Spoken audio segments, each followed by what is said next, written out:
The roar of the crowd hit me like a blindside tackle, but it was his voice that cracked through the chaos. "Get up, kid. Life doesn't bench you for bleeding." I wiped the mud from my split lip, tasting copper and regret, as the stadium lights blurred into a halo around his silhouette, the man who just saved me from becoming yesterday's highlight reel. In that frozen heartbeat, with 80,000 fans screaming for blood and my heart pounding like a war drum, I realized I'd fallen for the one person who could break me without ever laying a hand. It was the championship game of my junior year at Elmwood State, a scrappy Division I school tucked in the Rust Belt heart of Ohio, where Friday nights under the floodlights were religion and football was the sermon. I'd grown up in these parts, the son of a steelworker dad who treated every loss like a personal betrayal from God. "Men don't cry on the field, Ethan." He'd grunt over lukewarm beers after my Pop Warner games, his calloused hands slapping my back hard enough to bruise. By high school, I'd learned to swallow the tears, channel them into bone-crunching hits that made scouts whisper my name. But deep down, in the quiet of my dorm room when the adrenaline faded, I'd stare at the ceiling and wonder if the ache in my chest was from the hits or from hiding who I really was. That night, the air was crisp with November chill, the kind that seeps into your bones and makes every breath feel like a promise. We were down 21-17 in the fourth quarter against our rivals, the Michigan Wolverines, their blue helmets gleaming like predators under the lights. I was the starting quarterback, the golden boy with the cannon arm and the movie star jawline that hid a secret I guarded fiercer than the playbook. Out there, I was untouchable until I wasn't. A safety blitzed untouched, his shoulders slamming into my ribs like a freight train. I hit the turf hard, the ball squirting loose into enemy hands, and for a split second, the world went silent except for the thud of my heart. Then he was there. Coach Harlan Reyes, all 6'4" of him, broad as a barn door with skin like polished mahogany and eyes that could pin you in place or pull you from the brink. He'd transferred in from a D2 program in Texas that spring, bringing a no-nonsense swagger and a reputation for turning lost causes into legends.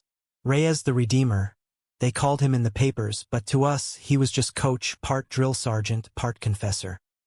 He hauled me up by the shoulder pads, his grip firm but not crushing, and in that moment, with the crowd baying for my head, his thumb brushed the edge of my chin, wiping away a streak of blood. It was nothing really, just a coach steadying his player. But the spark that jumped between us, that was everything. "Shake it off, Ethan," he murmured, low enough that only I could hear over the ref's whistle. His breath was warm against the cold, scented with black coffee and the faint tang of wintergreen gum. "You've got more in you than this mud pit." I nodded, throat tight, and jogged back to the huddle, the play calling itself in my veins. We ran a flea flicker I'd suggested in practice that week, a risky slant that caught their corner flat-footed. I dropped back, scanned the field, and fired a spiral that kissed my receiver's hands 40 yards downfield. Touchdown. The stadium erupted, but as I spiked the ball and raised my arms, my eyes sought him out on the sideline. Arms crossed, that rare half-smile cracking his stern facade like sunlight through storm clouds. We won 24-21 on a last-second field goal, the kick slicing through the uprights like fate itself. In the locker room afterward, steam rising from the showers and the air thick with the musk of victory, the team mobbed me with slaps and shouts. Beers cracked open in defiance of the rules, stories swelling into legends before the sweat had dried. But I slipped away early, nursing a bruise on my side that throbbed with every step, heading to the empty training room for ice. That's when he found me. "Sloppy footwork on that blitz pickup," Coach Reyes said from the doorway, his voice a gravelly drawl that always carried the faint lilt of his San Antonio roots. He leaned against the frame, still in his Navy windbreaker, arms folded like he was sizing up a recruit. At 38, he was old enough to be my dad but moved like a man half his age. Lean muscle honed from years on the gridiron before a knee blew out his pro dreams. I winced as I taped my ankle, avoiding his gaze. "Yeah, well, next time I'll dodge the freight train," he chuckled, a low rumble that echoed off the cinderblock walls, and pushed off the door, crossing the room in 3 strides. "Nah, you need to anticipate it. Here, let me show you." Before I could protest, he was on one knee beside the training table, his hands, rough from years of gripping playbooks and shoulder pads, guiding my foot into position. Plant here, explode up. Like this. His fingers pressed against my calf, steady and sure, adjusting my stance with the precision of a surgeon. The room shrank around us, the fluorescent hum fading to nothing, until it was just the heat of his palm seeping through my sock and the way his dark eyes flicked up to meet mine, holding steady. My pulse hammered, louder than the crowd's roar. I'd known I was gay since I was 15, fumbling through crushes on teammates in the showers, heartsick over the quarterback from the next town over who waved rainbows on his locker but dated the cheer captain. But coach? He was straight as an arrow, or so the rumors went. Divorced, no kids, poured everything into the game. Still, in that moment, with his touch lingering a beat too long, I wondered if the air between us crackled for him too. Thanks, I managed, voice rougher than intended. He nodded, standing slowly, and for a heartbeat, neither of us moved. Then the door banged open, some lineman hollering for a ride, and the spell shattered. He clapped my shoulder, the coach's pat, and was gone. But as I sat there, staring at the empty doorway, I knew one thing for certain. That drill had nothing to do with football. The weeks after the championship blurred into a haze of holiday parties and bowl prep, but Coach Reyes became the axis my world spun around. Practice sessions stretched late, his critiques turning into one-on-ones where he'd run routes with me in the empty stadium, his throws arcing perfect and true. "You're holding back, Ethan," he'd say, tossing me a water bottle after a particularly grueling set. "What are you scared of?" I'd laugh it off, blame the wind or the cold, but his words burrowed deep, echoing the questions I'd buried since high school. Elmwood wasn't exactly a beacon of progress. The town square still flew the stars and bars on certain weekends, and the football stands were a sea of camo hats and beer guts chanting slurs when the refs made bad calls. Coming out? That was a fantasy for coastal kids with trust funds. My dad had made that clear one drunken night after a loss. Fairy boys don't win rings, son.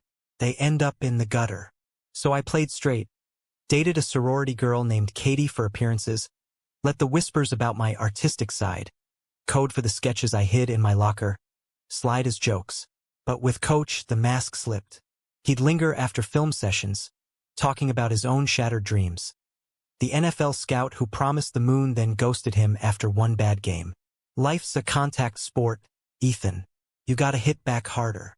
One snowy January evening, after a brutal indoor scrimmage, we ended up at O'Malley's, the dive bar off campus where alumni drowned regrets in cheap whiskey. The team had cleared out early, leaving us at a corner booth scarred with initials from decades of heartbreak. He slid a pint my way, foam spilling like an afterthought. "To the underdogs," he toasted, clinking his glass. His knee brushed mine under the table. Accidental, probably, and stayed there, a warm anchor in the dim light. We talked for hours, the jukebox crooning Springsteen anthems about blue-collar ghosts. He opened up about his ex-wife, a high school sweetheart who'd left when the coaching gigs dried up. She said I loved the field more than her. Maybe she was right. His voice cracked on the last word, and I reached across, my hand covering his on the scarred wood. "You give everything to us, Coach. That's not nothing." He didn't pull away. Instead, his fingers curled around mine, thumb tracing a slow circle on my knuckle. The bar faded, the world narrowing to the pulse in his wrist sinking with mine. "Call me Harlan," he whispered, and when our eyes locked, the question hung unspoken. What now? That night, he drove me back to my apartment in his battered Ford pickup, the wipers slapping rhythmically against the flurries. We sat in the idling engine outside my building, heater blasting against the frost. "Ethan," he started, then stopped, rubbing the back of his neck like a kid caught stealing bases. I leaned in, heart slamming, and kissed him. Soft at first, testing, then deeper when he groaned and pulled me closer. His lips were chapped from the wind, tasting of hops and hesitation, but the way his hand cupped my jaw, that was certainty. We didn't go further, not then. But as he walked me to the door, his arm around my shoulders like it was the most natural thing, I felt the first real crack in the walls I'd built. For the first time, I wasn't just playing the game. I was living it. Spring training brought the bloom of something fragile and fierce. Stolen moments in the equipment shed, where he'd traced the lines of my sketches. Rough charcoal portraits of teammates lost in the thrill of the huddle and murmur. You've got an eye for the hidden stuff, kid. Late-night drives to the quarry outside town, where we'd skip stones across the moonlit water and talk about futures that didn't involve turf burns or turnovers. He confessed his own secrets over a shared thermos of coffee. The teammate in college who'd awakened something in him, buried under layers of denial and duty. The quiet pride marches he'd attended in Austin, heart pounding under a rainbow flag he folded away come dawn. You're brave, I told him once, our boots dangling over the edge of the cliff, the city lights twinkling like distant fireflies. He laughed, bitter and soft.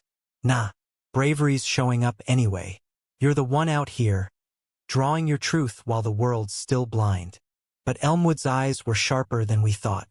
Whispers started in the weight room. Guys noticing how Coach lingered on my form during lifts, how I'd light up when he called my name in meetings. Katie dumped me publicly at a frat party, her voice slurred with vodka. Everyone knows you're batting for the other team, Ethan. Freak. The word landed like a cheap shot, and I laughed it off, but inside, the old fears coiled tight. Harlan shielded me best he could. Extra drills framed as leadership development. Pep talks that doubled as lifelines.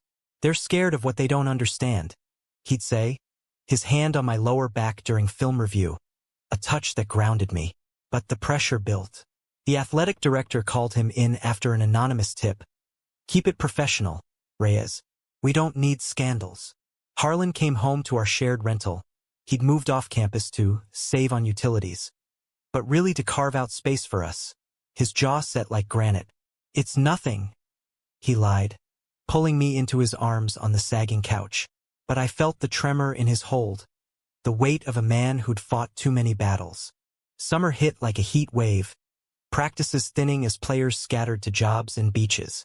We escaped to his family's cabin in the Smokies, a rickety A-frame with a porch swing that creaked under our weight. There, away from the gridiron glare, we built something real. Lazy mornings frying bacon, hikes through rhododendron thickets where he'd hoist me over streams with a grin, evenings tangled in flannel sheets, whispering dreams under the quilt my abuela stitched. I love you, he said one night, the words slipping out like a fumbled snap, raw and unintended. I froze, then melted, kissing him until the stars blurred. I love you too, Harlan. God, I do. It was the closest we'd come to heaven, until the betrayal crashed in like a thunderclap. I got the call on a muggy August afternoon, the kind where the air sticks to your skin like regret. Dad's voice crackled through the line, thick with that post-shift gravel. Your coach, Reyes? He's got a past, boy. Check the wires. I hung up, stomach twisting, and fired up my laptop in the cabin's dim kitchen. Harlan out chopping wood like some flannel-clad lumberjack from a rom-com. The search results hit like a sack from behind. Old articles from his Texas days, grainy photos of him at a fundraiser, arms slung around a silver-haired donor with a wolfish smile. Reyes denies affair allegations. The headline sneered, dated 5 years back. The donor? Married, powerful, with a taste for discreet mentorships that ended careers. Harlan had walked away clean, but the whispers lingered. Blackmail, payoffs, a quiet settlement. My hands shook as I scrolled, the pieces slotting into a nightmare.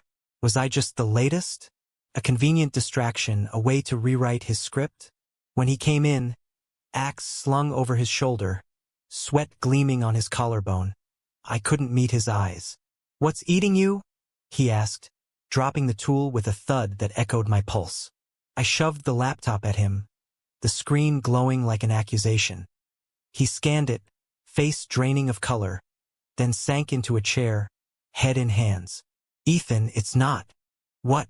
Not what it looks like. My voice broke, sharp as a whistle. You told me you buried that part of you, that I was different.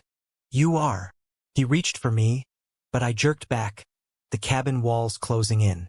That was a lifetime ago, a mistake I paid for 10 times over. He cornered me after a loss, offered support for the program. I said no, but he twisted it, leaked stories to bury me. I fought it, kid. Swore I'd never let it touch me again. Then why does it feel like history's repeating? Tears burned, hot and unwelcome. I paced the creaky floorboards, the love we'd stitched together unraveling thread by thread. Am I your redemption arc, Harlan? Or just another drill to toughen up? He stood, slow, like approaching a spooked colt. You're the reason I believe in second downs. His voice was steady, but his eyes, those dark, anchoring eyes, shimmered with unshed hurt. I fell for you because you see me, not the headlines, not the coach. Me. We argued until dusk bled into night, words flying like errant passes, accusations of naivety, defenses laced with old wounds. I stormed out to the porch, the swing groaning under me as crickets chorused our fallout. Hours later, he joined, wordless, draping a blanket over my shoulders. No pleas, just presence. In the quiet, with fireflies winking like hesitant apologies, I let him pull me close. I'm scared, I admitted, voice muffled against his chest. Of losing you, of losing me. You won't. His lips brushed my temple, a vow sealed in salt and shadow. We'll face it together, like always. Fall semester roared back, practices a pressure cooker of expectations. The team buzzed with bowl hype, but undercurrents simmered. Stares in the huddle. Notes slipped into lockers. Fag coach and his pet. Harlan doubled down, his drills fiercer, his pep talks laced with steel. This game's about heart, he'd bark, eyes locking on mine across the field. Not headlines. Off the turf, we navigated minefields. Secret dates at out-of-town diners, coded texts that read like play calls. But the betrayal lingered, a ghost in our bed, making every touch a question. Then came the scout from the pros, a burly guy named McCoy from the Browns, sniffing around after a scrimmage where I threw for 350 yards. Kids got it, he told Harlan post-game, clapping his back. But whispers travel. Clean up your sidelines. Harlan's jaw clenched, but he nodded, all business. That night, over takeout in our apartment, now officially ours. With his boots by the door and my sketches on the fridge, he confessed the toll. They're watching us, Ethan. One slip, and it's over. For both of us. I pulled him down, kissing away the worry lines etching his brow. Then we don't slip. We run the play. But plays fail. October brought a road game in Pittsburgh, rain-slicked and brutal, where a fumble in the red zone cost us the win. The bus ride home was a funeral procession, headphones blasting to drown the groans. Harlan sat up front, stone-faced, but midway through he texted, "Meet me at the quarry. Need you." I slipped off at the next exit, hitching a ride with a trucker who hummed gospel tunes, my gut churning with dread. He was there when I arrived, silhouetted against the water, a bottle of bourbon dangling from his fingers. "They know," he said without preamble, voice hollow. The athletic director had cornered him. Emails leaked from Texas. Anonymous sources claiming inappropriate conduct with me. "It's him, isn't it?" I demanded, the donor's name a curse on my lips. Harlan nodded, weary. "Heard I'm sniffing around the NFL. Wants to remind me who's boss." Rage boiled up, hot and helpless. "We fight it. Go public." His laugh was bitter, wind-whipped. "And tank your draft stock? And my career." He took a swig, passing the bottle. The burn steadied me, but his next words shattered. "Maybe we pause this, until it's safe." The world tilted. Pause? Like we're a bad habit. I shoved him, tears mixing with rain. "You promised together." "I know." He caught my wrists, pulling me close, our foreheads touching in the downpour. "But I can't lose you to this. Not like that." We stood there, soaked and breaking, until the fight drained out. I kissed him fiercely, tasting bourbon and betrayal, and we drove back in silence, the quarry's echo a scar. The scandal broke mid-November, a local rag splashing Elmwood coach and gay affair scandal across the front page. My face blurred but unmistakable in the grainy shot from practice. Campus erupted. Protests on the quad with signs like, "Love wins," even in cleats, countered by tailgate diehards burning jerseys in parking lots. Dad called, disowning me in a voicemail that seared. You shamed us, boy. Don't come home. Teammates splintered. Some ghosted. Others showed up at my door with pizzas and awkward hugs. We got your back, QB. Harlan, suspended pending investigation, his office cleared out overnight. I found him at the cabin, packing boxes with mechanical precision. It's over, he said flatly, not looking up. Resignation letters done. You should transfer, somewhere clean. No, I grabbed his arm, spinning him. We don't quit on 4th and long. His eyes, red-rimmed, met mine. Ethan, this isn't a game.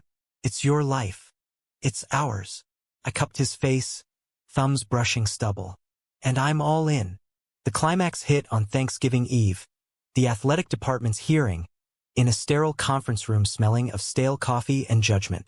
Harlan sat ramrod straight in an ill-fitting suit, me beside him as his witness. The panel of suits and boosters eyeing us like suspects. The donor's proxy testified first, smirking lies about patterns of predation, twisting old wounds into fresh knives. Harlan's rebuttal was fire. I coach boys into men. Love them like sons or more when it's real. Ethan's no victim. He's my equal. Gasps rippled. My turn. Heart slamming, I laid it bare. The hidden sketches, the closet's crush, the night he pulled me from the mud and the world shifted. He didn't groom me. He freed me. Tears fell, unashamed, as I gripped his hand under the table. The room held its breath. Then the panel chair cleared his throat. Evidence inconclusive. Reinstatement pending review. We stumbled out into the crisp night, free but fragile, collapsing onto a bench under sodium lamps. You were magnificent, he whispered, kissing my knuckles. So were you. Laughter bubbled up, hysterical and healing, as snow flurries danced around us. Winter quarter dawned under a fragile truce, the investigation dragging like a bad snap count. Harlan returned to limited duties, film breakdowns from a broom closet office, his voice booming through speakers like a radio ghost.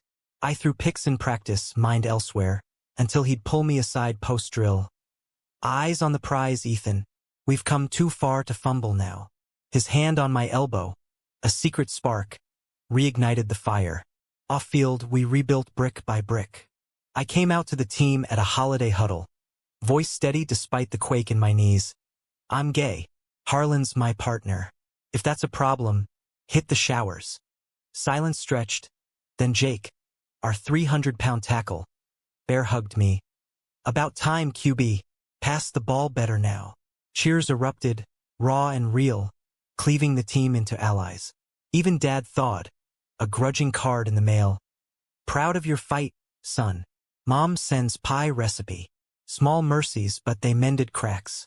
Harlan and I celebrated New Year's at the quarry, fireworks popping over the frozen water like defiant stars. To us, he toasted with hot cider from a thermos, pulling me between his legs on a plaid blanket. We kissed slow and deep, the cold nipping at our ears, his fingers weaving through my hair. You're my Hail Mary, he murmured against my neck, breath warm. In his arms, the world felt winnable. But shadows lingered. The donor's reach extended, scouts cooling on me, whispers of distraction risk in draft mocks. Harlan bore it quietly, but I saw the toll. Gray threading his temples, sleep evading him in our bed. One February night, after a nightmare jolted him awake, muttering about betrayals and boardrooms, I held him as he shook. He can't touch us anymore, I soothed, tracing the scars on his knuckles from old fights. We're unbreakable. Spring brought renewal. The campus cherry blossoms a pink haze against steel-gray skies. Practices ramped up for the spring game. Harlan's schemes sharper, infused with our resilience. He introduced partner drills. Duos pushing each other to limits, a metaphor we lived. Off the field, we volunteered at the local LGBTQ center. Harlan's baritone reading stories to kids while I sketched their wide-eyed dreams. This is it, he said one afternoon, watching a boy finger paint rainbows, building something real. Yet conflict brewed anew. A rival coach, bitter from our championship upset, leaked enhanced photos, photoshopped embraces from innocuous moments, splashed across sports blogs. The backlash hit like a blitz. Hate mail flooding our inbox, death threats scrawled on Harlan's truck. The AD called an emergency meeting. "This is poison, Reyes. Step down or we do it for you." Harlan's refusal was thunder.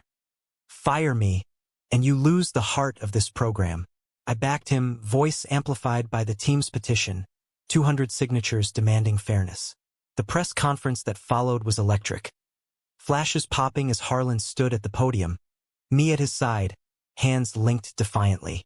"Love isn't a liability," he declared, voice carrying to the back rows. "It's the play that wins championships." Questions flew, accusations veiled as concern, but we fielded them united, my arm around his waist a silent anchor. The fallout galvanized us.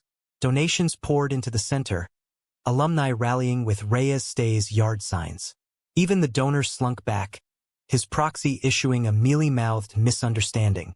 By April, reinstatement was official, the AD's handshake grudging but firm. Summer scorched in, our cabin retreat a sanctuary of sweat and stories. We hiked the Appalachians, Harlan's pack heavy with maps and my sketchpad, pausing at overlooks to capture vistas in charcoal.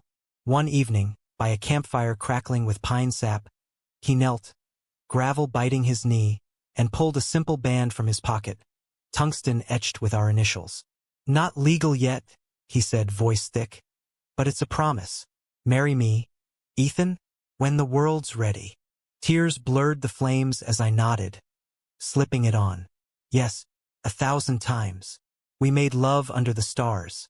Not urgent, but reverent, bodies mapping promises in the dark. Fall loomed with the new season, undefeated dreams and underdog fire. The opener against Michigan rematch was a crucible. Sold-out stands, tension thick as turf. I took the field with Harlan's whistle around my neck, his kiss a talisman in the tunnel. The game was a war, hits landing like accusations, scores trading like barbs. Down 14 in the half, I scanned the sideline, his nod steady. "Trust the play." We clawed back, a trick play he'd drawn from our quarry talks sealing the lead. But in the fourth, disaster. Their linebacker stripped the ball, racing for pay dirt. I chased, lungs burning, and Dove, helmet first, stripping it free at the 1-yard line. The crowd's roar was biblical as we knelt and prayed. Victory snatched from jaws. Post-game, confetti raining, Harlan met me midfield, lifting me in a hug that defied cameras. "You did it," he whispered, forehead to mine. But as we pulled apart, a figure emerged from the shadows, the donor in person, flanked by suits, a smirk twisting his patrician face. "Congratulations," he drawled, voice oily. "Though I hear the Browns are reconsidering their interest." Harlan stiffened, but I stepped forward, band glinting. "We're done dancing to your tune." Security escorted him out amid boos, but the threat lingered, a final betrayal, his vendetta aimed at my future. That night, in our apartment amid champagne toasts, Harlan paced. "Take the trade rumors. Go pro without the baggage."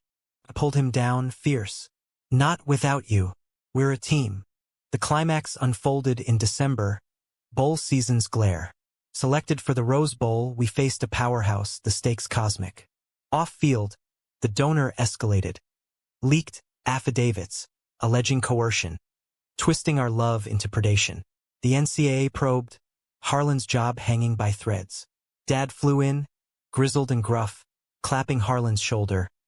"You fight dirty, you fight smart. We got your 6. The game day dawned crystalline, Pasadena's sun gilding the mountains. Pre-game, in the locker room's hush, Harlan gathered us. "This ain't about yards or points. It's about standing tall when they try to bury you." His eyes found mine, love a beacon. "Play for the ones who believe." The first half was slaughter, interceptions, fumbles, their defense a wall. Halftime score, 28-10. In the tunnel, Harlan pulled me aside, hands framing my face. "One drive at a time. You've got this." I nodded, but doubt clawed. Out there, under the arc lights, I channeled it. Every hidden tear, Every stolen kiss into fury. A screen pass for 60, a bootleg scramble tying it at 28. Overtime, our ball, 4th and goal. The call was audacious. A fade to the corner, Harlan's trust incarnate. I dropped back, pressure mounting, and launched a rainbow arc kissing gloves in the end zone. Touchdown. 34-28. The pylon was euphoric, teammates hoisting me as the clock sealed it. But victory soured when ESPN cut to the donor in the stands. Mic'd up, "A win today, but scandals tomorrow." The broadcast imploded, his confession live, admitting the leaks, the vendetta, all to protect the game's integrity. Blackmail reversed. He crumbled under scrutiny, arrested pre-dawn for fraud.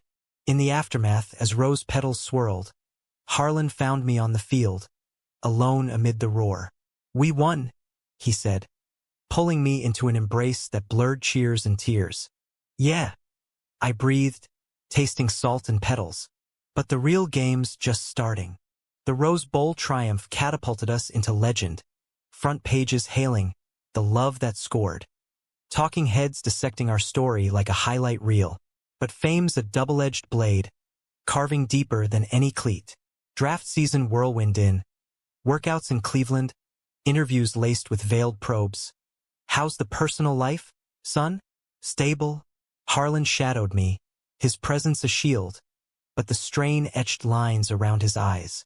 "They're testing us," he'd say over hotel continental breakfasts, buttering toast with deliberate calm. "Don't flinch." I didn't. The Browns selected me 12th overall, a mid-round steal per the analysts. My arm the prize they couldn't resist. Press conference flashbulbs popped like celebratory gunfire. Harlan in the family section, his smile a quiet thunder. But backstage, as I signed the dotted line, the GM pulled him aside. "Congrats, coach, but keep the drama off our turf." A warning, velvet-gloved. We bought a modest ranch house in Lakewood, a blue-collar suburb where pickup trucks outnumbered Teslas and Friday fish fries were sacrament. Harlan commuted to Elmwood, promoted to offensive coordinator, his schemes now blueprint for the pros. Mornings, he'd brew coffee strong as his resolve, kissing me goodbye with "Make M pay today."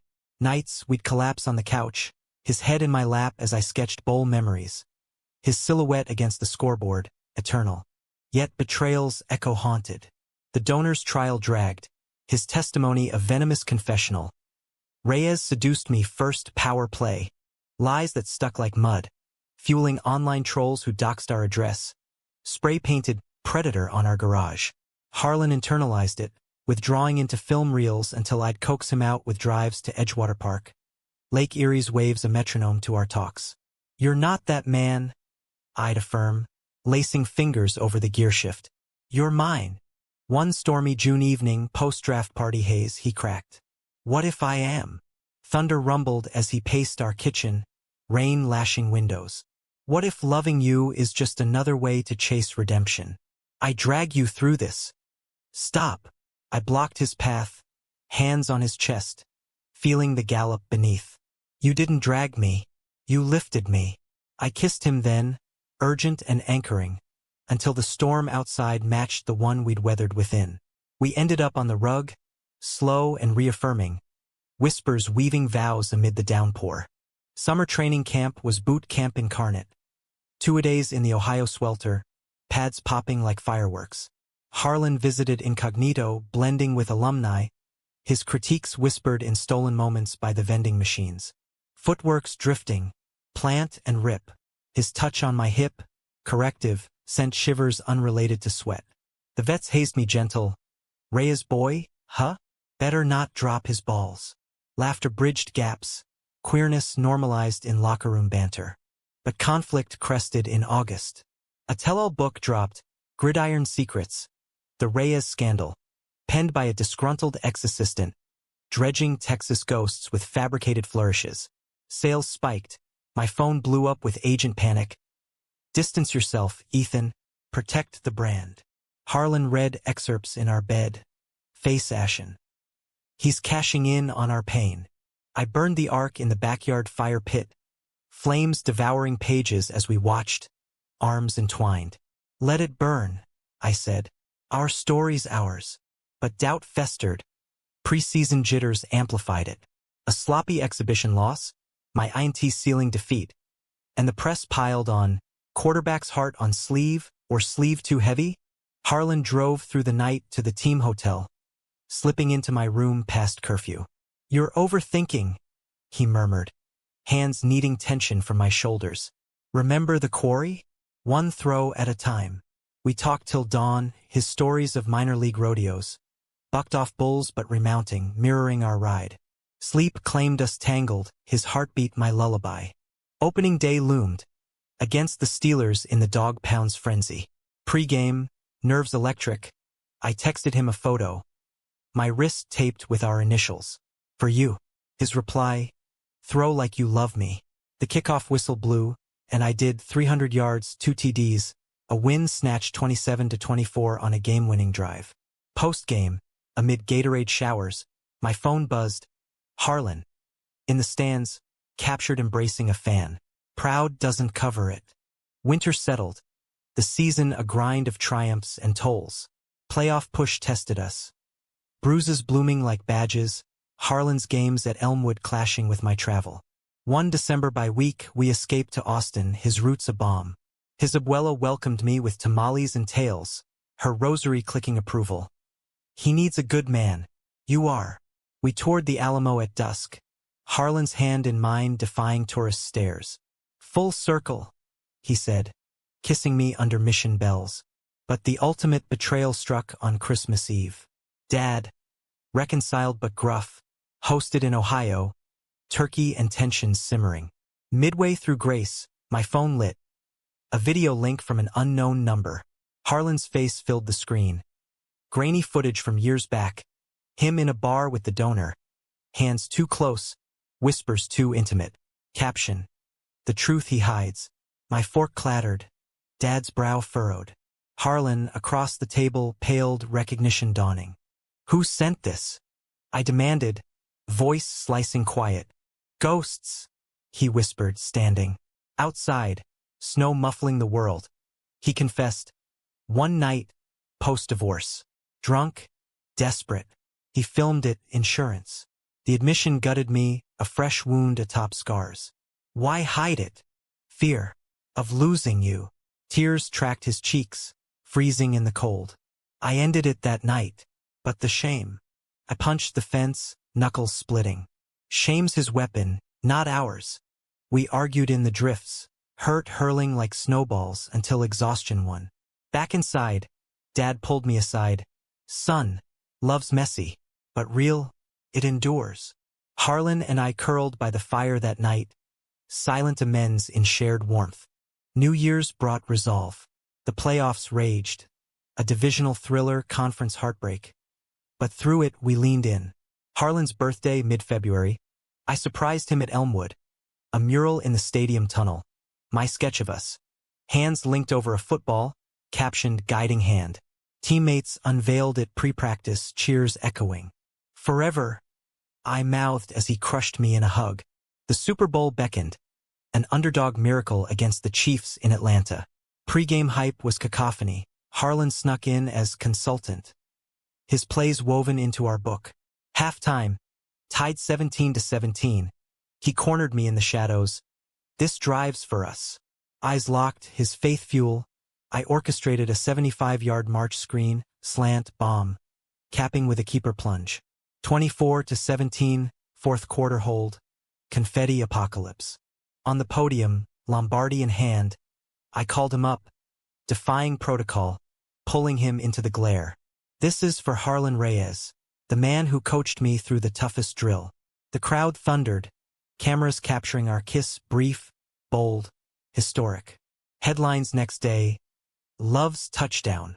In the quiet aftermath, back in Lakewood, we walked the beach at dawn, waves lapping promises. "We made it," he said, band glinting. "Not made it," I corrected, lacing fingers. "We're making it. Every day." Years folded like a well-executed option play. Seamless, strategic, full of gains and the occasional stutter. By 2030, I was the Browns' franchise cornerstone, arms still cannon hot, mentoring rookies with Harlan's gravelly wisdom via video calls. He climbed to head coach at a Big Ten powerhouse, our commutes a relay of flights and FaceTime, but home base remained that Lakewood ranch, expanded with a studio for my art, galleries now showcasing gridiron hearts, portraits of queer athletes breaking barriers. Life wasn't spotlight only. Shadows crept. Injuries nagged. A torn labrum sidelining me a season. Harlan's program hit with a hazing scandal he quashed with iron transparency. Through it, our bond deepened, therapy sessions unpacking betrayals into blueprints for trust. "You're my constant read," he joked during couples hikes, but his eyes held the truth. Gratitude, fierce and abiding. Fatherhood surprised us in 2032. A surrogacy journey with a college friend, our son Mateo arriving with Harlan's dimples and my hazel eyes. Diaper changes at 3 a.m., Harlan humming Tejano lullabies, me sketching his sleepy profile. Domestic bliss, hard won. Mates grew into a firecracker, rainbow sneakers scuffing floors, demanding stories of Daddy E's big throws and Papa Har's tough talks. We taught him resilience.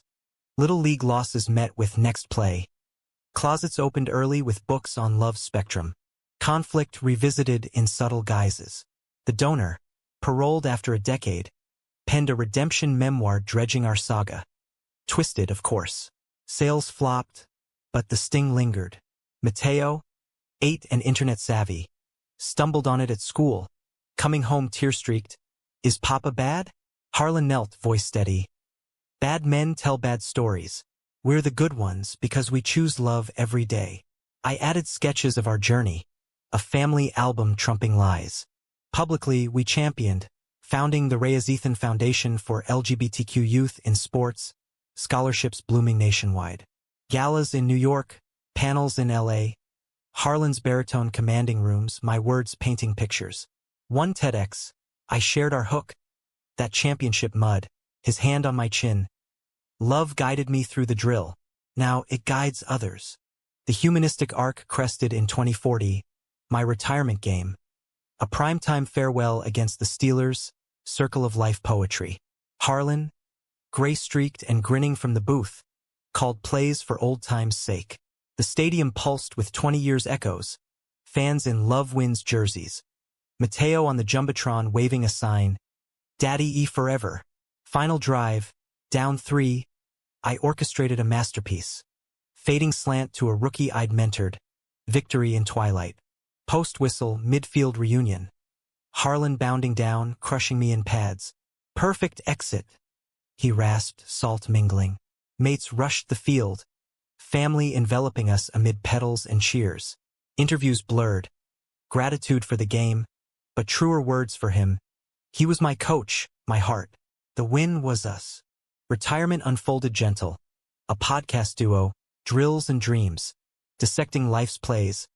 Art shows in Cleveland galleries, Harlan modeling nude studies with wry pride. We traveled.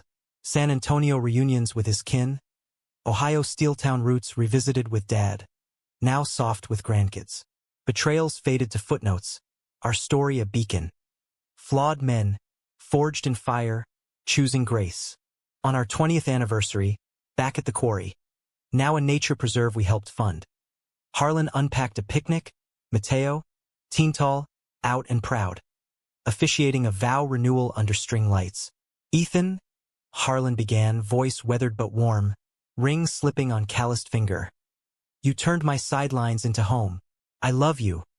Past, present, forever. Tears fell, mine and his, as I echoed. You guided me through the toughest drill. Now we run free. Mates hooped, drone capturing the moment for posterity. As dusk settled, fireflies rising like liberated spirits, I leaned into Harlan. The boy from the mud fully arrived.